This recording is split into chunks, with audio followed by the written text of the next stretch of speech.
આ તરફ અમદાવાદમાં ઇસ્કોન બ્રિજ અકસ્માત કેસની અંદર આરોપી તથ્ય પટેલના નિયમિત જામીન અંગે આજે ચુકાદો આવી શકે છે। આ જામીન અરજી પર ગ્રામ્ય સેશન કોર્ટ આજે ચુકાદો આપી શકે છે। રાજ્ય સરકારનું કોર્ટમાં આ અંગે સોગંદનામું કે આરોપી અકસ્માત કરવાની ટેવવાળો, તેથી જામીન ન આપવા માટે સરકારે અપીલ કરી છે। જામીન આપશો તો પુરાવા સાથે ચેડા થઈ શકે છે તેવું તેમાં ખાસ નોંધ કરાય છે। આ કેસ ખૂબ જ ગંભીર હોવાનું પણ સરકારે નોંધ્યું છે। આ સમગ્ર મામલે આખરે સરકારે જે વાતો રજૂ કરી છે એ પ્રત્યે જોઈએ તો સોગંદનામાની અંદર જામીન આપશો તો પુરાવા સાથે ચેડા થઈ શકે છે। આ કેસ ખૂબ જ ગંભીર છે।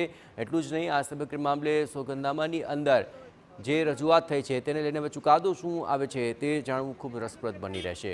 પણ આપને ખ્યાલ છે તે મુજબ અમદાવાદ ઇસ્કોન બ્રિજ પર તથ્ય પટેલે જે અકસ્માત સર્જ્યો હતો અને ત્યારબાદ આ સમગ્ર મામલે એક લાંબી કાર્યવાહી ચાલી। હવે તથ્ય પટેલના નિયમિત જામીન અંગે આજે ચુકાદાનો દિવસ છે, પણ જામીન અરજી પર ગ્રામ્ય સેશન કોર્ટ હવે શું ચુકાદો આપે છે તે જોવું મહત્વપૂર્ણ બની રહેશે। સામે પક્ષે રાજ્ય સરકારે કોર્ટની અંદર એક સોગંદનામું રજૂ કર્યું અને તેમાં અમુક બાબતોની ખાસ નોંધ કરી છે, જેમ કે આરોપી અકસ્માત કરવાની ટેવવાળો છે અને જો તેને જામીન મળી જશે તો પુરાવા સાથે છેડછાડ થઈ શકે છે। એટલું જ નહીં, આ કેસ ખૂબ જ ગંભીર હોવાનું પણ તેમણે નોંધ્યું હતું।